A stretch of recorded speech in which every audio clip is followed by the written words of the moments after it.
What's going on, everybody, and welcome into another edition of B Shape Daily. I'm Brenden Schaeffer, here with you in the early morning hours now of Wednesday, July 27th, 2022. As the Cardinals series in Toronto, well, it's halfway over, guys. That's the good news. The bad news is, well, maybe it had the result in Game 1 that we might have expected going into the series, knowing that the Cardinals would be without two of their top hitters. But we can be honest, it wasn't the lost impacts of Nolan Arenado or Paul Goldschmidt that lost Game 1 for the Cardinals. Oh, yeah, there's a pitching problem for this team as well. And because the game was so disappointing and there weren't too many positives to take away from it, I'm not going to spend too much time tonight dissecting what took place in the Cardinals' 10-3 loss to the Blue Jays. I do want to, though, make a quick mention of some of the fallout still of the conversation surrounding the vaccine mandate and the rules that have caused Nolan Arenado, Paul Goldschmidt to be unable to play in this series. I'm not going to spend a lot of time going back over it because we did talk at length about it in the previous episode. And if you were wondering where B-Shape Daily was on Tuesday morning, the storms in the St. Charles County area sort of wiped out the opportunity for me to record and post a podcast. I didn't know when the internet would be back on. Turned out it was before noon on Tuesday, but with my day, I just did not have time to get everything figured out the way I wanted. So unfortunately, just wasn't able to do a show on Tuesday, but we'll be back on the grind here now and moving forward with B-Shape Daily. But my goodness, I did spend a lot of time throughout my day on Tuesday discussing on Twitter, the impact and the conversation surrounding this difficult and understandably sensitive conversation that surrounds a vaccination mandate that is costing the Cardinals a couple of their players in this series. And it's been conversations about personal decisions and why do you care? Why do you keep harping on this? Why are you bashing these guys? I hope that anybody who listened Sunday night, which would have been the Monday morning B-Shape Daily, to that podcast doesn't see the way I've been approaching this as bashing Arenado or Goldschmidt. I still continue to maintain and talk about maintaining a level of respect for these guys, for the work that they put in. The dedication is something I've not questioned. I don't think anywhere, whether it's been on Twitter, whether it's been on the radio, on KTGR, in written form, on the podcast, in any space have I said these are guys who are bad teammates. They're not dedicated. They don't want to win. No, it's really been the opposite of that. I know, and I feel like I've talked about this already, but I wanted to reiterate because it's been the entire day. And maybe the people that I'm debating with on Twitter aren't the people who are going to take the time to listen to B-Shape Daily. And some of the people are. I've gotten good comments from people who say, hey, I don't actually agree with you on everything you said, but I really appreciate the way you approached it. And that's honestly, bottom line, what I have been shooting for with all of this. And I lose the plot from time to time, especially on Twitter, because I'll tell you, there's a number of ways that a Twitter thread can go off the rails, and it can happen really quickly.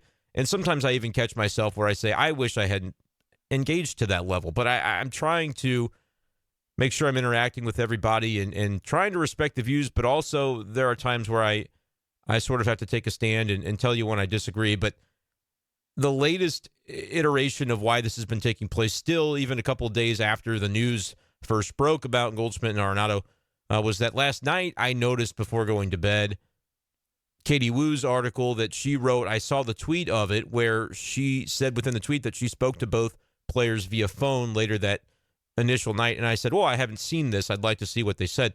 And in both cases, they really declined to go into more specifics about their statuses and their reasons for not being vaccinated. Because they say they've got reasons. It's personal, and I understand the personal nature of it. But I have sort of maintained that, A, it's a competitive disadvantage. I've said that since the beginning. And that's been about the process over the results. The reason I spent time talking about it before the series and not after is because I'm not trying to go after the fact and point the finger at either of these guys and say, here's why the Cardinals lost these games. That's really not a productive way to go about this, in my opinion, and it's not my goal either. And if you look at a 10-3 game today, of course you could say, well, the pitching is the reason the Cardinals did not win this game. Andre Pallante didn't have a good start. He was dealing with trouble from the very beginning in the first inning. Part of the reason that maybe I've been talking about preferring Pallante in the bullpen, I think that could be a better role for him if the Cardinals could find really two more starting pitchers at this point. The bullpen didn't do its job. Jordan Hicks, Junior Fernandez gives up the grand slam to George Springer. I mean, and then really struggled thereafter. They came in to pitch the next inning and wasn't particularly successful. So the pitching let the Cardinals down today. We'll see how Wednesday's game goes. We don't know the outcome of that yet. But that's why I wanted to make clear my entire opinion on the Goldschmidt and Arenado situation prior to knowing the results. And I've had people debating me and saying, well, the folks that have made a big deal out of this are really going to look silly in the aftermath if the Cardinals win these games because their entire point will be moot. And that's really not accurate, because if my premise and the narrative that I was trying to push was the Cardinals lose these games because of no Goldschmidt and Arenado, then that's why they missed the playoffs by a game or two. Then Arenado, Goldschmidt are bad teammates, and I told you so.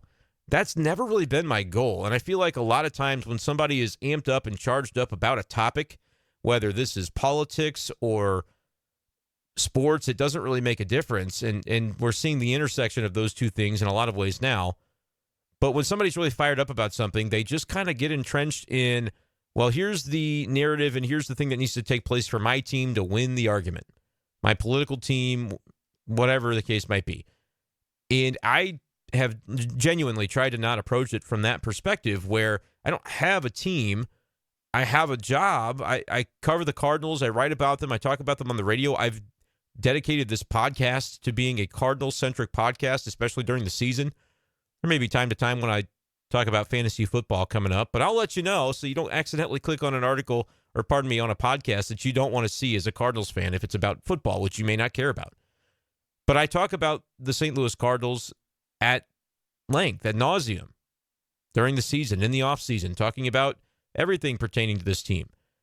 So when two of the best players on the team, arguably the two best players on the team, two all-star players who are as dedicated as any Cardinal I've seen since covering this team in the beginning of 2016.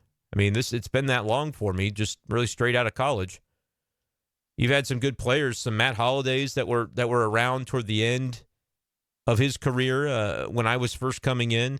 Seen Yadier Molina up close. This year's been a different story for Yadi, but you've seen the Wainwrights of the world. Now getting a chance to watch Albert up and close and personal toward the end of his career. But Goldschmidt and Arenado, I mean, they are at the top in terms of just the consistency with which they have done their work in the time that they've been here in St. Louis that I've been around to watch. So I would never question the dedication of either of these guys. I try to be as clear in my tone and in my words about that as I can be. But that is precisely what makes it so fascinating, compelling, and interesting, and at times, disappointing if you think about it through that lens. That this is a situation the Cardinals are faced with, not because, and maybe other writers have taken this approach or other talk show people have taken this approach, and if they have, I'm not trying to bash them either or demean them for the way they think through this, because I really, it's an analysis question to me. I'm trying to analyze what's going on.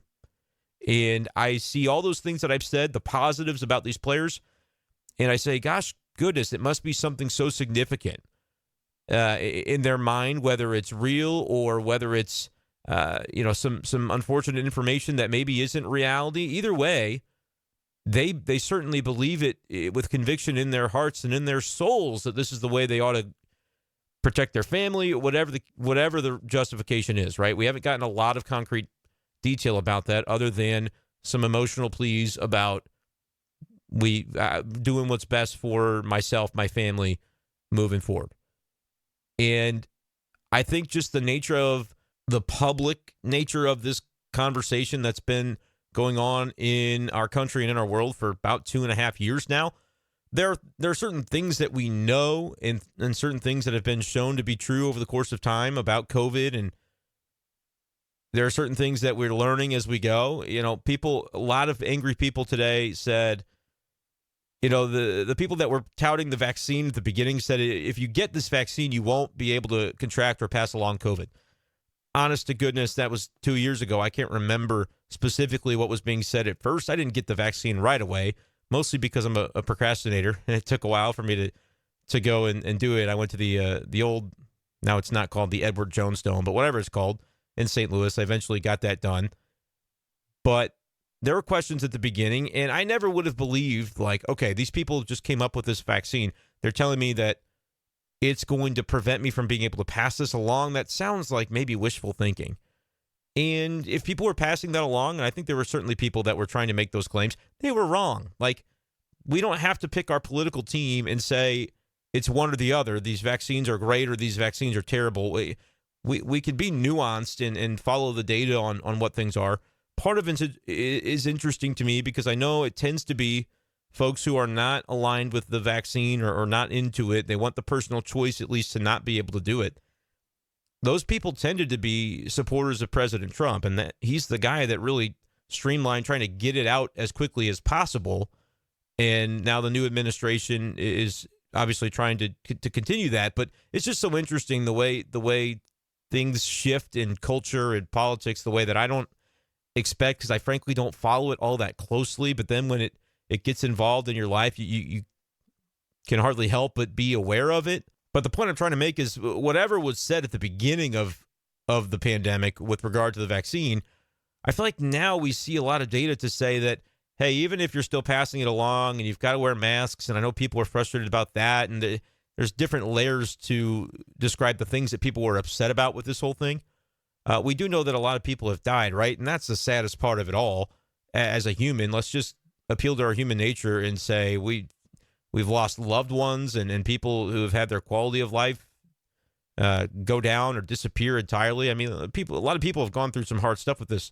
And while I'm here admitting that probably at the beginning there was some misinformation that the vaccines may have been oversold with how effective they'd be, and then there's variants of COVID that make the vaccines less effective, and all of this stuff is thrown into this, and whether or not Canada should be able to mandate this at this point. Is it even effective? Does it make any sense?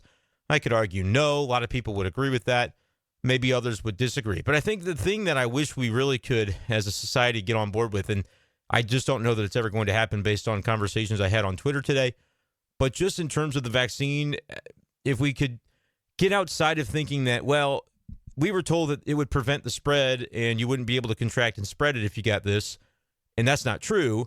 If we could get over that and recognize that, man, the data sure does support that people are staying out of the hospital more often, they're dying less frequently, and in turn, that just keeps everybody a little bit safer. I know that the more recent variants aren't as deadly, but you just don't necessarily know what's around the corner. And so I feel like that from that angle, I wish we could at least have a few things as a society that we'd agree with about the vaccine. I'm okay, though, if that's not going to be a place that we get to today, because I do want to try to talk mostly about baseball, right? And so I just want to articulate that while I may have differing views, and despite what Twitter may think, I'm not this flaming liberal or something that can't be reasoned with, that's attacking and bashing these players. Like I said, I feel like if you're listening to this, you hear my tone, you hear where I'm coming from, whether we agree, see eye to eye on all the elements of this. I'm really approaching it from a perspective of I trust in everything about both of these players in terms of their dedication. And that's why I know that there must be, I should hope that there would be some great reason that they wouldn't go through with this that's behind the scenes. And I want to reiterate that I know that I'm not owed the explanation for why. I don't think it's bashing these guys to highlight that when given an opportunity in a private setting with a reporter that's trusted like Katie, that they were both on the phone with her, that they still really didn't go into detail any further than they did in a group setting on Sunday in Cincinnati when the news kind of broke and both guys talked to the media that was assembled there. I'm highlighting that because I think it's noteworthy. I don't think it's because they're bad people or bad teammates, but I think it's noteworthy because of what the team setting and the competitive nature and desire of the sport and to be a St. Louis Cardinal and to represent the organization and the fan base, like all that goes into that. I know how much these guys value that. So then when I see things in the comments that they make about, well, you know, there's no guarantee. Nolan said this in Katie's article with The Athletic. There's no guarantee, of course, that we would win the games even if we were there. I know it raises our chances, but it's not a guarantee. And I just saw that, and I was disappointed in that as well because I thought, Nolan, you are the guy that wouldn't even want to miss a single game. You don't want to come out for an inning. You're a gamer as much as anybody, so it just feels like a little disingenuous that you turn around and say, well, we're the best players on the team, but if we're not there, it's not a guarantee it's going to impact the outcome. Well, sure, nothing is a guarantee, but it's just disappointing that that's never a mindset that he's taken before. And like I said, there might be reasons behind the scenes as to why. Am I owed those reasons? Does he have a responsibility to me or anybody else to share them? He doesn't. I mean, it is a free country. It is the beauty of America in so many ways that he can do anything he pleases. And he was asked about it a couple different times, as was Goldie, and they declined to get into specifics. They wanted to remain what they called that private, personal, medical decision. And they can do that. That's within their rights. But I do feel it's within my right and kind of my job description to follow up with that and say, that's really interesting. Here's where I don't think that meshes with the personality and the dedication that we know them to have every other situation besides this one. And then talk about it. It's not to say I'm bashing these guys, but I really do think it is a dichotomy. I've used that word, and I've used the term cognitive dissonance because outside of this, it's just so unlike either player to put their team in this sort of position. That's really the long and short of it, and it's the end of it. After Wednesday, they won't be playing in Toronto anymore, barring a World Series, and I promise you, if it comes up again, there's not going to be... I hesitate to believe that the same people who are calling it no big deal now would feel that way if the Cardinals played in Toronto in the World Series. Now, they might devote much of their ire toward Canada at that point in the law rather than at the players themselves, and that's perfectly fine, but I'm just trying to see through to all these scenarios and say, if it's good enough for one, wouldn't it be good enough for the other? This is just regular season games. They play 162. Like, there is any way you can frame this, depending on which side of the ledger you stand on and your beliefs on this, to end up feeling good about your argument. You can absolutely win the argument with yourself, certainly, by framing it in your head a certain way. But I'm just trying to stay toward the middle and go, isn't this interesting to highlight? I wish it didn't have to be this way, but it's one of the more notable things that has happened to me. I'm not calling it selfish. I'm not calling it bad teammate. If you've listened back, I don't feel like I've said any of those things because it's not how I feel. I want to just ask questions more than I want to demonize or bash. People have said I've bashed. I don't know that it's been that way. But I do ask questions, and if the questions have been asked by the reporters that were there, I wish I could have been there. Got a lot going on this year and have not been able to travel to road games. But it's a situation where I think if you're someone who enjoys the rights and the freedoms of expression to express or not to express, in the case of these players who really have been very vague. They haven't, Goldschmidt said, I talked to my doctors, medical professionals, people I'm close to, and here's what decision I came to. But I think if you read that closely and you're not reading it with a bias, you'll see that he didn't say, I talked to my doctor who said I shouldn't vaccinate. I don't think these guys have said that. It's just kind of creative phrasing. So you could give them the benefit of the doubt and say there really is a reason beneath it and it's private and we don't need to bug them about it anymore. And I would respect you for doing so. My stance is more, hey, we've seen millions of people decline the vaccine for various reasons. And I've seen you follow the rabbit hole to the end, and a lot of times those reasons are pretty flimsy. It's within their right to have flimsy reasoning, but a lot of times it is. And in this case, we don't know. They didn't really express it very much. I've seen a lot of people say, well, that's just good PR. They shouldn't express it because the less they talk about it, the quicker this goes away. And that is absolutely true. And I'm not trying to feed into it to make it a story longer than it's going to be. Like I said, they're playing the series right now, so it's still going to be in the news cycle. It won't be something we talk about after, like, tomorrow's podcast, Wednesday night, which you'll hear Thursday morning. I would bet it's the last time we hear anything of it until maybe the Cardinals return from this road trip. And if it's asked about during the first game of the homestand and there are inflammatory or otherwise interesting quotes that come out of it, it probably gets brought up next week at that point in time. Otherwise, this is the end of it. I don't think I have any power to increase the length that this story has legs. It just is what it is for this week because the Cardinals are playing without those guys. So I did what I often do. I droned on. I appreciate you if you're just, because this is cathartic for me as well. Like, just to be able to talk through this situation. I haven't lost respect for Nolan Arenado or Goldschmidt in this process. I don't try to bash these guys. I have a lot of respect for them still. I believe they're the same dedicated players that they've always been.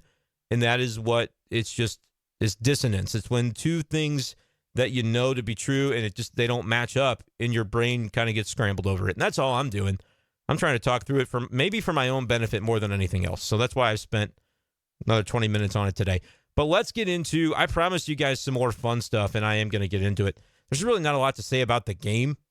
I mentioned the pitching wasn't very good. Actually, offensively, I still like what you're seeing from Dylan Carlson. 2 for 5. He hit a home run today. Tommy Edmonds hitting the ball well, spraying it all over the yard. 2 for 4 at a leadoff spot. He reached base 3 times. He walked as well, so that's good to see. Dickerson, Nootbaar, Pujols are the only other Cardinals to get any hits today. Newt reaches base 3 times with a hit and 2 walks. C-Dick, 2 for 4. Several walks for the lineup tonight, just 5 in total. But it's just not a really great night offensively. Jose Barrios was pretty solid against the Cardinals. The pitching was the issue. Andre Palante, I think he's solid. He's still got a 3.5 ERA after tonight. But I just don't know the frequency with which you can expect him to get through 6 in this rookie season. He did it early on in his tenure as a starter. Not looking so hot anymore with that. And then the rest of the relief pitching. I mean, Hicks has been nibbling. He walked 2 guys, which forces him into bad situations. Same thing happened to Junior. He comes in to face George Springer. I turned to my wife and said, that sounds like a home run waiting to happen. Didn't even realize when I said it that the bases were loaded. Yeah, Junior hasn't been quite as sharp recently and ends up serving up that grand slam because he gets into a 3-2 count. Gets into a full count where you have to throw a strike, and Springer is too good of a hitter not to basically know what's coming and send it yard. So that's what happens to the Cardinals tonight. Not great. What does it tell us about the team moving forward? Well, they need to pay attention to the trade deadline. John Mozeliak, it's his time to shine. It really needs to be, I think, if the Cardinals are going to make anything happen in terms of a postseason run or an October run that is anything greater than what we've seen in recent years. And they're 3 games back right now with the Brewers. Like, there's no guarantee this team makes the playoffs. They're a half game in front of the Phillies for the last wild card spot. The Giants, fortunately, have lost 7 of their last 10. They're back under 500. So really, it's kind of a 2-man race right now between the Phillies and the Cardinals until something else changes. Padres are going to make the playoffs out of the West. Braves out of the East. Right now, they're nipping at the heels of the Mets, trying to avoid the wild card situation. And it looks like 2 teams out of the Central could make it unless the Phillies end up going on a run, or the Giants do, or somebody unforeseen wins 17 in a row. We know that's always possible. Cardinals did it last year. But right now, what they need is pitching and just to be better in general. Here's a take I disagree with, though. The notion that because the Cardinals need pitching so badly, you can make an argument that they need 2 starting pitchers. And how many relievers can you get? Because I think they could use 1 closer caliber reliever, 2, 3. There's literally no limit to the number of needs they have in the bullpen when guys like Hicks and Junior pitch the way they did tonight. Gio has been really rough recently, and Ryan Helsley can't find his way into these games.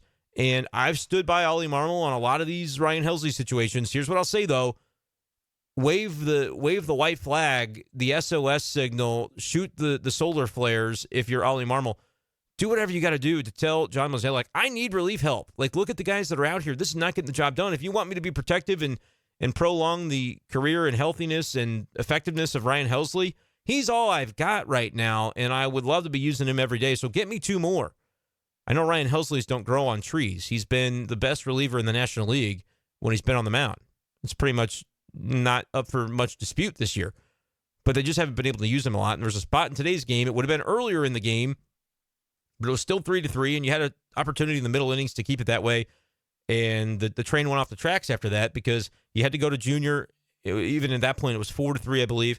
Had to go to Junior with the bases loaded instead of somebody else, and you get burned. You know, Junior hasn't been that guy in those spots recently. Gallegos has not been that guy in those spots recently. There have not been a lot of consistent efforts from that portion of the bullpen as of late. I know bullpens are fickle. I know it's a topsy-turvy, ebb and flow sort of deal throughout a season. But the consistent thing that we've said throughout the entire year has been, yeah, they could just use 1 or 2 more really good relief arms. And I know that they have tried to turn some of these converted starters into good relievers. Jordan Hicks has got to throw strikes. It's great that you can throw 105. He has got to throw strikes, or his value to the team is nil. It's getting to be put up or shut up time for a lot of these guys, and I can't keep talking around it. I want to be supportive of players that are putting in the work and trying to make it happen, but you got to look at the numbers at some point, and walks is not going to cut it. And then when you're not missing bats at a very good rate, that's not going to help either. And the Cardinals have got to figure out what they're going to do about that from a bullpen perspective. Now, that does not mean to me that you can't also pursue this Juan Soto thing, because I think I've solved it, folks. I think I've come up with a way to get both Juan Soto, who will come along with Patrick Corbin to be your number 5 starter, because remember, we're moving Palante to the bullpen. I think it could suit him well and maybe solve an issue there, right? You need good relievers. He had been one. 2 birds, 1 stone, etc. But then you go and get a pitcher. Now, there are some options available that maybe we didn't know for sure would be available this time last week. I'm talking about Pablo Lopez, which is a name that I've continued to tout that I would like to see the Cardinals make a run at. John Heyman tweeting on Tuesday afternoon that the Marlins are up to talk about anybody except for Sandy Alcantara in trade talks. And why would they talk about Sandy? He is pretty much goated at this point in the National League landscape. He's got a really good shot to win Cy Young. He's been the best pitcher in the league to this point, in my opinion. So they'll talk about anybody else, and that includes Pablo Lopez, who is 6-5 with a 3.14 ERA this season. I'm doing this from memory. I've read these numbers so many times today. 109 innings pitched, 107 strikeouts, 35 walks. So 107 to 35 is his K to walk ratio. It's about 3-1. You take that. He is not making a ton of money, and he'll be in arbitration the next 2 years, so he'll be a free agent after the 2024 season. He's currently 26 years old, or at least he's in his age 26 season. He may have turned a different age by now. I don't believe so. I think he's 26. Would be a really good fit for the Cardinals as sort of that number 3 guy. And whether you say he'd be better than Michaelis or better than Wainwright or below those 2 guys doesn't really matter. You get into a playoff series, a wild card series that I believe would take place on consecutive days. There might be an off day that I'm not aware of in the middle of that, but I know there's no travel day because the wild card series would take place in the same city. That's the advantage of having the home field advantage and the higher seed in that wild card round. But you need a 3rd starter, and I think Pablo Lopez could certainly be that. What the Marlins seek, it's anybody's guess, but it would make sense. People have speculated a center fielder would be nice for them. And that's where it gets really difficult right now that the Cardinals have Harrison Bader on this injured list, and he has suffered a setback. I don't know if everybody caught this. I may have mentioned it on the last podcast, but with John Mozeliak having his Zoom on, I want to say it was Sunday when the news about Arenado and Goldschmidt was shared initially. Mozeliak also went on to say that Bader has experienced some pain when trying to run, did some drills, did some activity, and still has soreness. And so he's seeking a second opinion. The word second opinion, that phrase, not usually good, right, in terms of a guy's availability in the immediate future. So I have to imagine that impacts his trade value if you were to go that route. It certainly impacts his ability to be on the field for the Cardinals if they were to go that route. I thought I had solved it if Bader was healthy, because I think if you wanted to do it, here's what I would do. I've told you how I would push the Nationals to try to make a trade, and I'm going to introduce a new name into this tonight. Patrick Corbin needs to be involved. The Cardinals are not making a deal that they'd have to give up Dylan Carlson, Jordan Walker, Mason Wynn, like all these guys that are tremendous major league talents or are going to be top prospects. I'm talking like Jordan Walker's top 10 in all of baseball. Mason Wynn is still kind of top 75 range, but he'll be top 50 before you know it, and then maybe even rise above that before he gets to the big leagues at some point. So the Cardinals, historically, they build their organization in such a way that they want to have homegrown talent, cultivate it, bring it up to the big league level, ... profit. They don't want to have to build everything through free agency trade. It's not a sustainable model with where their payroll tends to fluctuate. They don't have unlimited funds the way the Yankees or Dodgers seem to have. Now, I think they probably have more ability to flex the payroll muscle than they typically let on, but that is a discussion for another day. Or really, it's not, because to do this Juan Soto trade, you know that they'd have to raise it. My point in all of this is I think they have the capacity to raise it if they so choose. If they really want to get aggressive, and they want to get aggressive now, it's the time to do it, in my opinion, because you've got Nolan, you've got Goldie, they're both in their primes. It's the final season of the triumvirate of Wainwright, Albert, Yachty, and Yachty will be back, by the way. News coming down the pipe on Tuesday. I believe John Denton reported it that the rehab likely to start for Yachty on Thursday in Memphis. He may only need a few games, and then he can rejoin the team. That sounds, the guy's been gone for 6 weeks or whatever it's been in Puerto Rico. People today also, in talking about the vaccine situation, say, well, why isn't anybody complaining about Yachty? Why aren't they holding his feet to the fire? Well, I think we all know what's going on with Yachty is that he's not what he once was, and he went off. The team gave him latitude to do so, to rehab at home. And while they say the report today is that his knee actually has responded better to treatment than they thought it would and that he looks really good, that could just be lip service. It's better than hearing the alternative, of course, but we won't really know until we see what he looks like on the field and in action and how spry he looks. And he certainly looked good a couple weeks ago kicking that basketball, getting ejected from the Puerto Rican basketball game. But like he took a lot of latitude and then maybe was an example of Cardinals gave him an inch or a foot or a yard and he took a mile because it took a lot of questions and uncomfortable silence before the organization was finally like, yeah, we'd really like to have him back. That'd be good to have now. Our catcher, it'd be cool. We're playing a season here. And then Yachty, I guess, probably sees that and goes, oh, yeah, okay, here's the deal. Here's what we'll do. And he finally makes his way back and all is well. Or hopefully will be if you can perform on the field. But it's apples to oranges if you want to compare why are the media talking about Goldschmidt and Arenado and not Yachty. I mean, Yachty will be questioned about his absence, I'm sure, upon his return. But if you look at his OPS plus and you look at Goldie's and Nolan Arenado's, I think, he's not as productive to the team as the two best hitters to the team. I don't know why this is controversial to say. It's the same reason we didn't care that Austin Romine didn't get vaccinated. That's his own blunder. It's a career blunder for Austin Romine. I don't care about anything else. I'm talking about it from a competitive standpoint. If you're trying to catch on a roster and stay there, and the team is going to Toronto, buddy, this is your shot to really continue your career. It doesn't matter. It doesn't matter. He's gonna be sent down when Yachty gets back anyway. Why am I still talking about this?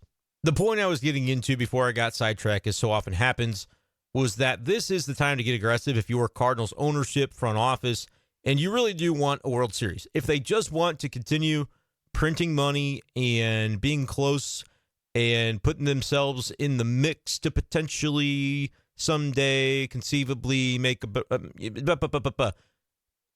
that's just fine if that's the way you want to go. But realistically, look at the Dodgers. Look at how they've loaded up. Look at what the Mets have in terms of the pitching that their playoff rotation could encompass. Look at the Astros, the way they're playing. The Yankees have just some ridiculous talent on display right now. To compete with those teams, you can't just get yourself into the tournament anymore and say, well, hope it works out. That's not going to fly in 2022. There are teams that are just getting so far ahead of the curve, and I don't see how you compete with them.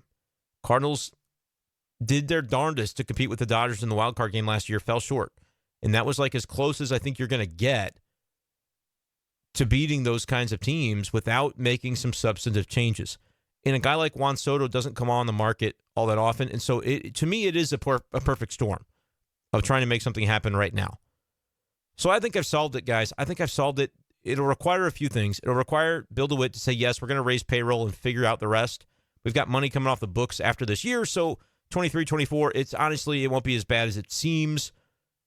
And maybe you can talk Washington into eating some of the Corbin money so it's even less bad than it seems. But when you think of surplus value on a Juan Soto, that means basically what's he going to earn in terms of his salary and what's he worth to you on the open market? What would he get on the open market? If he's worth $50 million a year on the open market and you're paying him $30, that's $20 million of surplus value.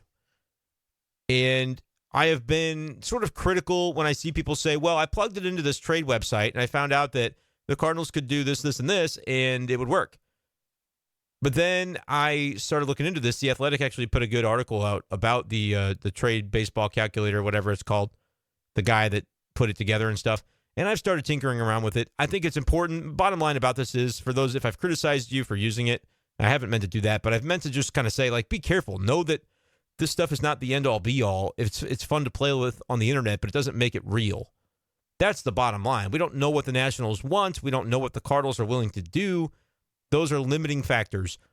But all that being said, what this website and this trade calculator does do well is talk about the surplus value and basically identifies Patrick Corbin's as big-time negative surplus value, which makes sense. That's really how teams are going to negotiate a trade is, hey, we don't want this Corbin guy. We're paying him $60 million, and his surplus value is negative $58 million because we really think on the open market somebody might give him a flyer of $1 million, $2 million to try and rectify his career. So he is a big bog down on a trade offer. That's perfect because all the Cardinals got to do is pay him.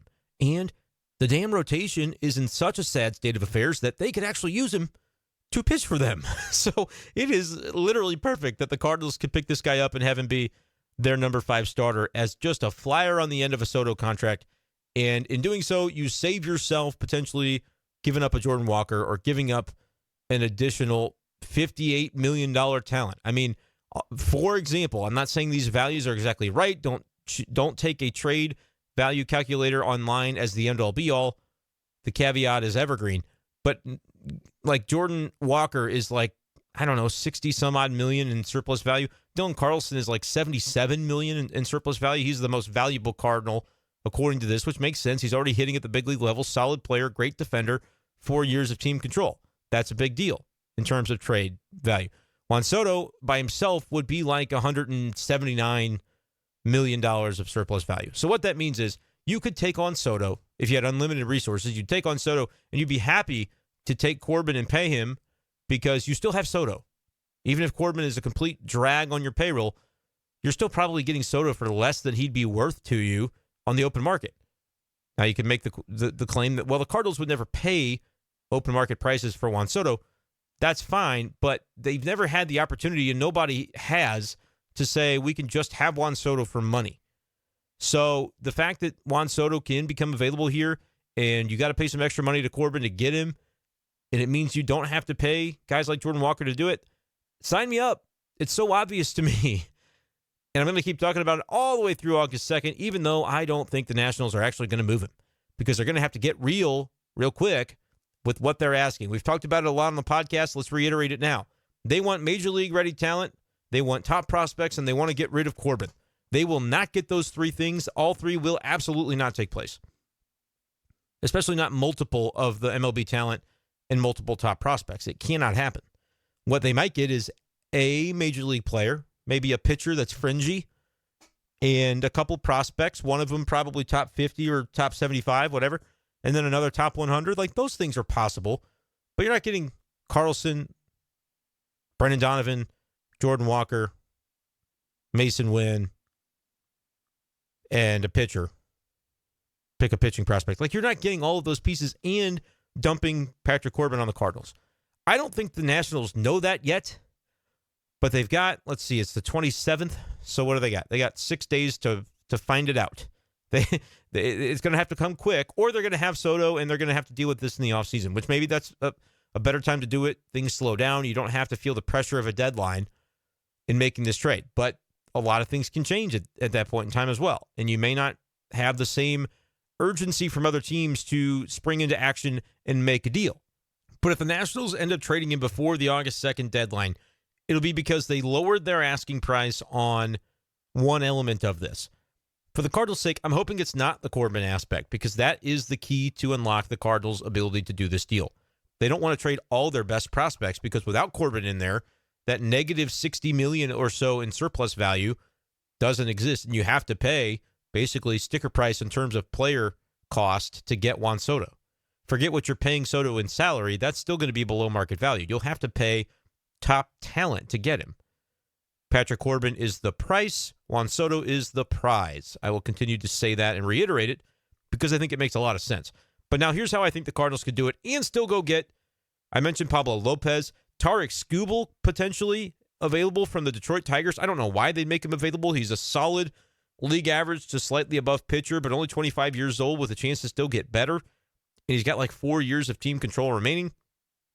If you can fleece the Tigers for that guy, I mean, I'd be giving up Liberatore. I'd be giving up Burleson. I'd be giving up McGreevy. Like, just keep piling on names, because I feel like even though Tarik Skubal is not a Cy Young winner, he's still very young, and still, like, I think you underestimate what a really sturdy-ass number 3 starter would be, like what that would mean to the Cardinals. So you give up prospects for that, because you'd be killing for any of those pitching prospects to turn into what Tarik Skubal has already done for the Tigers. I've talked enough about him that I guess I should make sure to give you a quick skinny on what his numbers have actually been. He's a left-handed pitcher, too, by the way. He's 7-8 with a 3.88 ERA this season, 106 innings pitched. Pitched 149 last year in really his first full season. And this year, 111 strikeouts in 106 innings. So more than a K per inning. The walk rate, pretty darn good. Only 27 walks. That's even better than what we've seen from Pablo Lopez. And the other Pablo Lopez concern, workload. While Pablo Lopez, I would argue, has had better numbers, lower ERA than Tarik Skubal. I think lower whip as well. The ERA 3.14 compared to 3.88.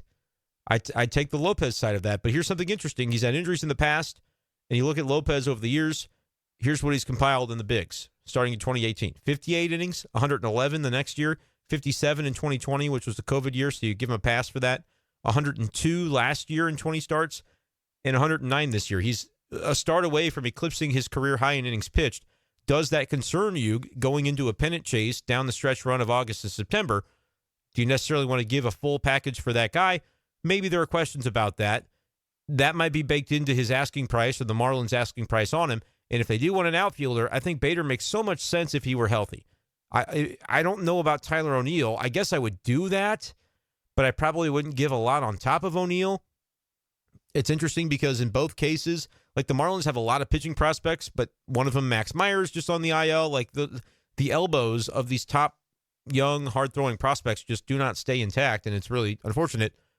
But that means they can never have too much pitching, so I can't imagine that they would just say, yeah, we'll give you a bona fide pitcher at 26 years old who's under control for your bona fide outfielder who's had injury concerns himself and has not played all that well this year. Like maybe they would do that swap straight across. And if I'm the Cardinals, I think I have to consider it, but especially if I can go and get Juan Soto, right? Like my dream is that Bader is involved in getting a Pablo Lopez.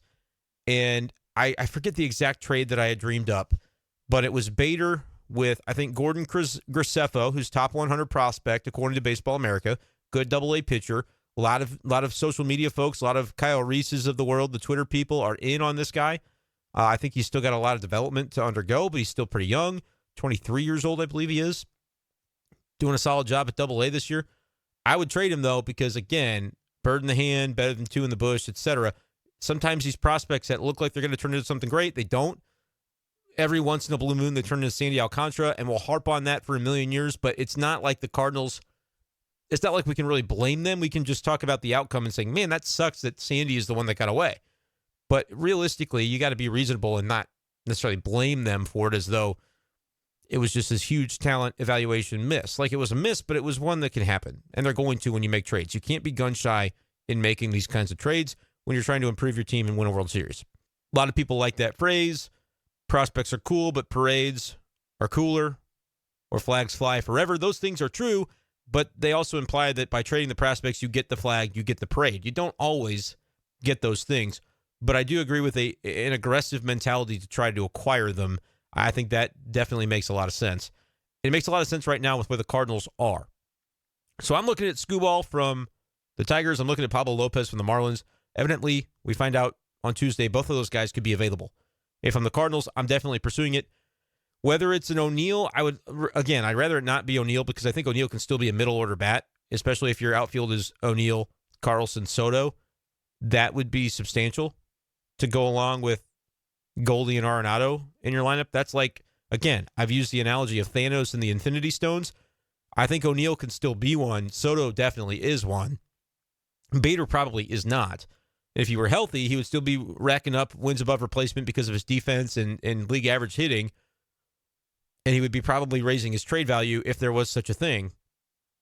I don't think it's possible, though, because of the injury. Not while he's getting a second opinion. I just can't imagine it. But if we were in fantasy land, I would have used Bader with a McGreevy and a Graceffo to go get Pablo Lopez. They get their outfielder that they so desperately crave in Miami, and they come up with two pitchers that could potentially replace Lopez down the road in Graceffo and McGreevy, who was first-round pick last year from the Cardinals. So you're in good shape with that. And then you turn around. I would have done the Soto trade first, honestly, because it looks cooler that way. But then you trade for Juan Soto and Patrick Corbin. And here's the name I think you may have to give up, and maybe they don't like him, and so it's a non-starter. We've heard rumors that they don't like Matthew Liberatore, and so even though your surplus value calculator might see that, oh, he's very valuable in a trade because he's a top 40 prospect, Nationals might say, we don't think he's going to be a good pitcher, so we don't want to trade for him at that value. All right, that's fine. Here's another name. Nolan Gorman is the name I'm going to throw out there because I'm protective of, here's who I'm protective of. Dylan Carlson, Jordan Walker. It's my 1A, my 1B. I won't trade him. I don't want to, certainly, under any circumstances. Even for Soto, I could be talked into it maybe, but I definitely would prefer not to, especially Carlson in the case of Bader having issues with his foot and not being able to return to center field. I think I do need Dillon there. But because I'm telling the Nationals, I'm taking Corbin from you, so just ignore the 1A and the 1B, but you can have everybody else. And unfortunately, I think the next best player in terms of value and team control and upside is Nolan Gorman. And so I think I would trade him, and I'd try to make him the headliner along with Mason Wynn in a Juan Soto trade. I would go Gorman, and I haven't tweeted this poll out. DM me at bschaeffer12 on Twitter after you listen to the podcast, and if I haven't tweeted out the poll, say, hey, that's a great poll, and here's how I would vote, yes or no. But I'm looking at Soto and Corbin, and again, you're taking all the Corbin money in this case. It'd be nice if they pay it down some like the Rockies did for Nolan, but let's just assume that they won't do that because they're really trying to get rid of that money before they sell the team. I'm looking at Soto and Corbin, and I'm giving them Gorman, which I don't want to do. I think he's still a good player with upside, but we had a good caller on the radio show on KTGR today who said, what about the comparison of Gorman to Colby Rasmus in terms of being a raw power hitter who hasn't really come into his own yet? And I would say, well, Colby had a lot of off-the-field stuff with Tony La Russa and his dad trying to tell him this and that about his swing. The team didn't like that, and so there was drama surrounding Rasmus when they traded him away before that 2011 World Series run. With Gorman, there's no such drama, but there is a guy that's really talented but has some holes in his swing, hasn't been hitting all that well recently, looking a little overmatched at times against big league pitching. I like what he's done defensively at second base, honestly. But offensively, there's no big knocks on the guy, but it's just he's still pretty raw, and we don't know what the upside is going to be or whether he could hit it. And so I think that honestly plays in the Cardinals' favor as long as the Nationals haven't looked at what he's done this year and say, yeah, we just think there's too many holes, and we don't want to have him be the headliner of this trade if we're giving up a franchise icon. Okay, so be it. But I'm looking at it and saying Gorman, Mason Wynn, who's a double-A shortstop, top 75 prospect, on the rise, could be even higher this time next year, certainly. Those two guys as headliners, you might not get your 1A or 1B, but Gorman and Wynn, we're already talking some big names here. And then let's get into the pitching side of it. Which pitchers remain? Well, if we gave up Graceffo and McGreevy to the Marlins in the Pablo Lopez deal, or we're planning to do that, who else remains? Well, maybe you have to go Graceffo into this deal and Liberatore into the other deal to the Marlins because they don't like Liberatore in Washington, D.C. Maybe that's the case. Or maybe you give, instead of either of those guys to the Nationals, you go maybe Zach Thompson. Maybe you go lower in terms of age and go Tink Hence, who is still at high A, but really looking like a guy that could have a bright future. Still pretty young. I think he's only 20, maybe 19, and was a second-round pick in 2020. Maybe that's a name that you're able to put into the deal and give them Burleson as well to replace Soto. Again, you could reverse this. If Miami likes Burleson and Washington says we don't need a center fielder necessarily, but we'll take Burleson or we'll take Bader or we'll take O'Neill. You could throw an outfielder to each side. I think you'd do that. I don't think anybody is looking at Lars Nootbaar as being a significant part of this just yet. Maybe a Brendan Donovan, maybe a Yepez if healthy. Those are guys you could throw into this side of things with Washington. But I think that it would be compelling. I did plug it into that trade website. Like I said, not the end-all be-all, but it was. I think there are ways to make it at least plausible to where if Washington is motivated enough and you get a Gorman who was a top 100 prospect before he graduated to the big leagues this year, and Wynn, who is also a top 100 prospect. Burleson is a top 100 prospect on Baseball America. He's around 90. And then you look around and find some pitching. Maybe Andre Palante is an answer. I don't personally want to trade him, but if they want MLB-ready guys, he's pitched in the big leagues, 3.5 ERA. Zach Thompson, similar story. Don't want to trade him, but if you had to. I don't know about Jordan Hicks having trade value right now. Don't think Jack Flaherty. He's got negative trade value, if anything, because he's not healthy. So you can't really count on him to be anything with a shoulder concern that's been lingering for over a year. Don't look in that direction. But I think with enough pitching and having Gorman Wynn be kind of a tent pole for a Juan Soto trade, I think you could theoretically do both. Will they? Yeah, probably not. But I think it just goes to show the strength of the young talent in the organization right now that you could even dream it up and say, yeah, actually, I think those things could happen. You'd decimate your farm system, but man, you'd have a really good roster.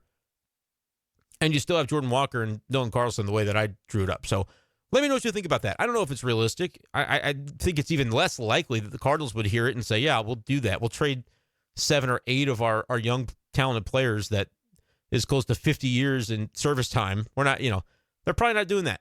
But I think if you wanted to go all in and really buck the trend of what the Cardinals have been for the last 5-ish years, where they just seem to kind of get close and they make a run and it doesn't work out, and they've had to change managers multiple times, and now the new manager, they thought he was going to be this yes man, but that was always a stupid narrative because he's doing the same things that Schilt did and saying, yeah, you got to miss bats, we got to do certain things, we could use, he hasn't said, Mo, get us some help, but I mean, if you read between the lines on some of the phrases, he could definitely be appreciative of some outside assistance at this point in time because he's got the relievers that he's got, and he's got the lineup that he's got the rotation that he's got.